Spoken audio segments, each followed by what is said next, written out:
Our hearts beat to the city streets. We began to feel the fire. We rise like tall buildings as the chemicals they take us higher. The night's young and it's just begun as she puts her hand in mine. নমস্কার বন্ধুরা, moons moms লাইফের আরও একটা নতুন ভিডিওতে তোমাদের প্রত্যেককে স্বাগত জানাচ্ছি। কাছে দূরে যে যেখান থেকে আমার ভিডিও দেখছো সবার জন্য রইল অনেকটা ভালোবাসা। যারা আমার নিয়মিত দর্শক তারা হয়তো বুঝে গেছো বা জানো যে আমি আমার মা বাবার বাড়িতে এসেছি। আর যারা আজকেই প্রথম আমার চ্যানেল ভিজিট করছো তাদের উদ্দেশ্যে বলি, এটা আমার নিজের বাড়ি অবশ্যই, কিন্তু এখন আমি এখানে থাকি না। আমার মা বাবার বাড়ি বেহালায়। মেয়ের স্কুলের ছুটি মানে পরীক্ষা হয়ে গেছে, রেজাল্ট বেরিয়ে গেছে। কয়েকটা দিনের জন্য মা বাবার কাছে এসেছি মেয়েকে নিয়ে, আবার ফিরে যাব সামনের মঙ্গলবার, কারণ বুধবার থেকে মেয়ের আবার নতুন স্কুল শুরু। তাহলে চলো আজকের দিনটায় দেখি কি কি আছে। আজকে ব্রেকফাস্টে খিচুড়ি। আমাদের বাড়িতে তো খিচুড়ি খুব একটা হয় না, তো মাকে বললাম, মা কাল জিজ্ঞেস করলো কি খাবি ব্রেকফাস্টে, আনাম খিচুড়ি করো। গলাটায় এখনো হালকা হালকা ব্যথা আছে। একটু গাজর, আলু, পেঁয়াজ, কড়াইশুঁটি দিয়ে খিচুড়ি আর সঙ্গে ডিমের অমলেট। আমার হেভি লাগে খিচুড়ি। তো মা টেবিলে দিয়ে দিয়েছে খাবার, এবার ব্রেকফাস্ট করার পালা। আর এখন ঘড়িতে 10:05। তো চলো খেয়ে নি।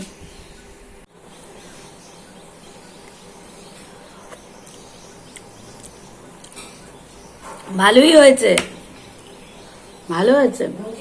হ্যাঁ,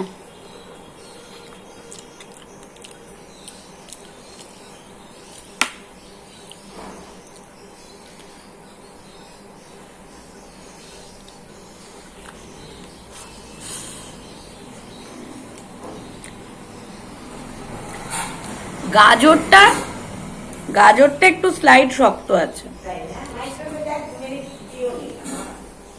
এটা তুমি ইয়েতে দাওনি, মানে খিচুড়ির মধ্যে?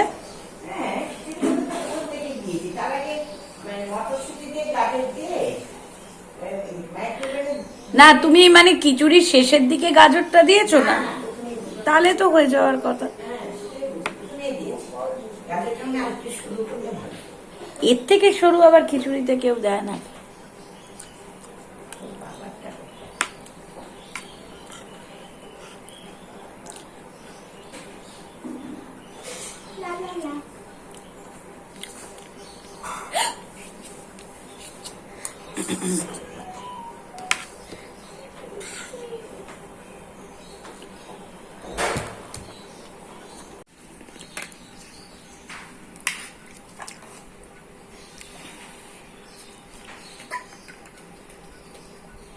এগুলো ভেটকি মাছ।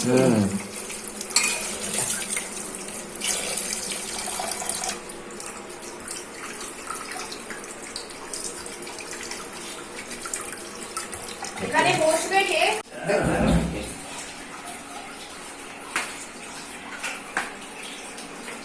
জায়গা দেবো তোমাকে না। গুড মর্নিং বন্ধুরা, কেমন আছো তোমরা সবাই? আশা করবো সবাই খুব ভালো আছো, সুস্থ আছো, সাবধানে আছো।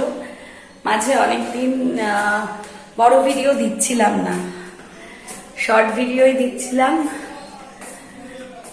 মা বাবার বাড়িতে এসেছি 22 তারিখ। 21 তারিখ বৃহস্পতিবার মেয়ের রেজাল্ট বেরোলো, স্কুল থেকেই বই খাতা সব নেওয়া হয়ে গেছে। নিয়ে 22 তারিখে এখানে এসেছি। আবার চলে যাব 2 তারিখ, কেননা 3 তারিখ আবার মেয়ের নতুন সেশন স্টার্ট হচ্ছে। 7 হলো এবার।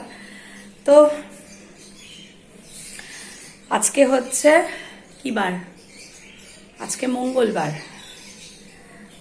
মঙ্গলবার এবং আজকে হচ্ছে 26 তারিখ। 26 মার্চ। আর এটা হচ্ছে আমাদের ওপরের ঘর, লাগোয়া ছাদ আছে। যারা আমার পুরনো ভিডিও দেখো বা দেখেছো তারা অলরেডি আমার বাবা মার বাড়ি দেখেছো, আর যারা দেখোনি তারা হয়তো এখন থেকে দেখবে। বিয়ের আগে আমি এই ঘরটাতেই বেশি থাকতাম।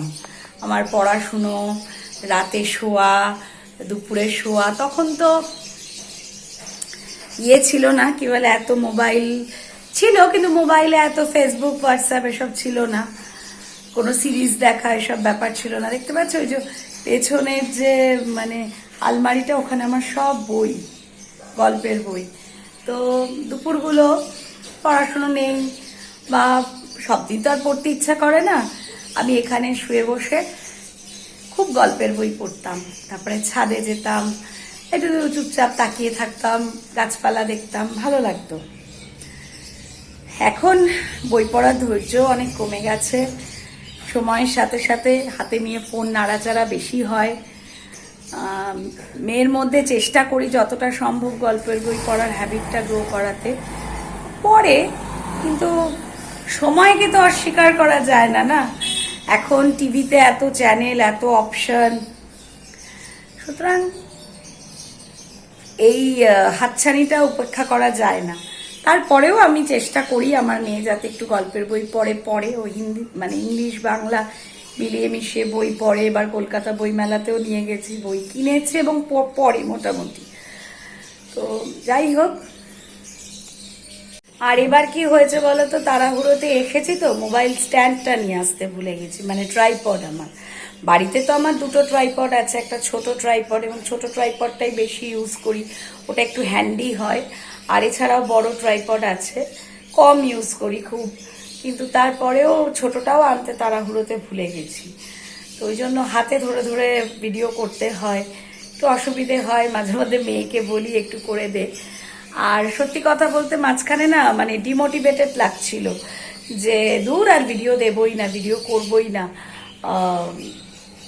কষ্ট করে ভিডিও করছি, একটু গলার সমস্যা, চোখের সমস্যা, চোখ দিয়ে জল পড়ে, দুপুরবেলাগুলো এডিট করি বসে বসে কষ্ট করে, সেভাবে ভিউজ হয় না।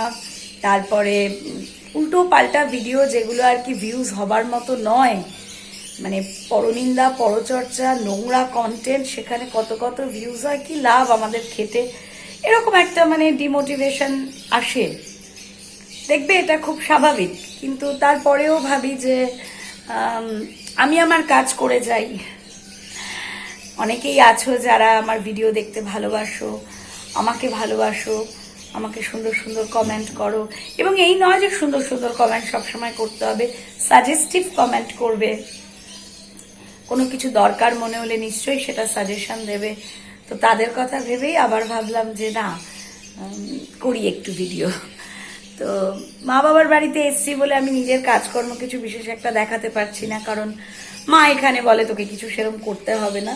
তো আমি কি করি বলো তো, ওই এক একটা রান্নার আইটেম করি। যেমন কালকে চিকেন হয়েছিল, কালকে চিকেনটা করেছিলাম। লুচি হয়েছিল, শর্ট ভিডিও যদি কেউ দেখে থাকো দেখবে, সেই লুচির আলুর তরকারিটা আমি করেছিলাম। আর আজকে যেমন দেখালাম যে মা ভেটকি মাছ ধুচ্ছে, বাবা বাজার থেকে নিয়ে এসছে। আর আমার বাবাও না খুব ভালো রান্না করে, তো বাবার হাতের আলু পোস্ত স্পেশালি পেঁয়াজ দিয়ে খুব ভালো লাগে খেতে। তো বাবাকে বলেছি, বাবা তুমি ওই আলু পোস্তটা আজকে করবে। তো বাবা আলু পোস্ত করেছে, জলখাবারে খিচুড়ি হয়েছে, খিচুড়িটা মা করেছে। এবার আমি একটু পরে গিয়ে ভেটকি মাছটা করব। তো কদিন আছি, এখানকার ভিডিও যেটুকু পারবো যেরকমভাবে তোমাদের সঙ্গে শেয়ার করব। দেখতে থাকো, সকলে সুস্থ থাকো, ভালো থাকো। সেই তো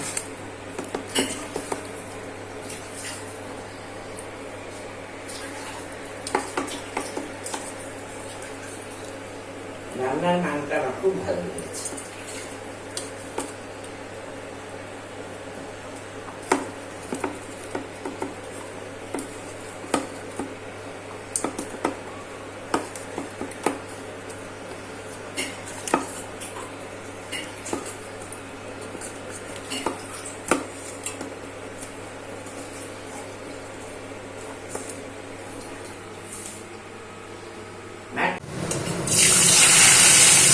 খাবে, সব খাবে।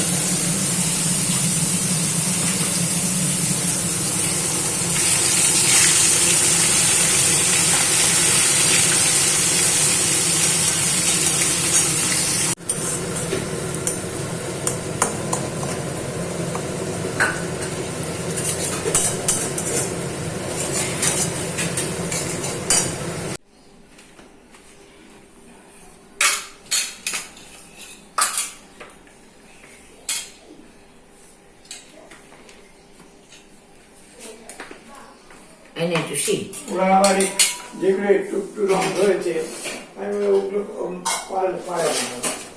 দেখি কিরম মিষ্টি হয়েছে। এই নাও, তুমি আসো।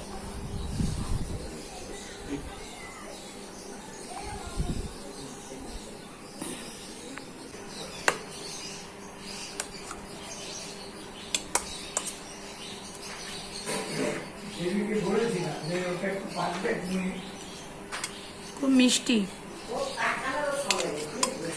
হ্যাঁ, ও গাছগুলো জল দেয়, দেখো না কিভাবে। তারপরে পাউরুটি খেতে বসি, ডিমের অমলেট করে দাও। মুখে না রাখে না, কষ্ট আর পান না। মিষ্টি পাউরুটি ভাত, আর এখানে আছে বললাম না পেঁয়াজ দিয়ে আলু পোস্ত, আর এখানে একটু কাঁচা পেঁয়াজ আমি নিয়ে নেব। এই পেঁয়াজটা ভেটকি মাছের জন্য আর আলু পোস্তর জন্য কাটানো হয়েছিল, আর রয়েছে একটু নিয়ে নিলাম। আচ্ছা দিও। বলছে গন্ধরাজ লেবু আছে, আর ইয়েও আছে, কি বলে, ডাল আছে, কিন্তু আমার ডাল লাগবে না, সেই জন্য এটা নিয়ে নিলাম। এই যে ভেটকি মাছ, আর এটা গন্ধরাজ লেবুও নিয়েছি। যাচ্ছে না বাবা।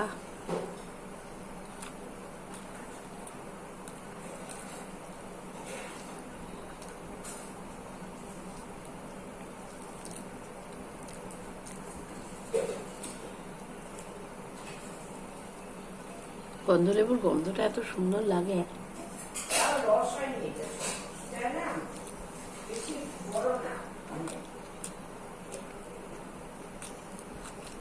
রস না হলেও গন্ধটাই আসুন।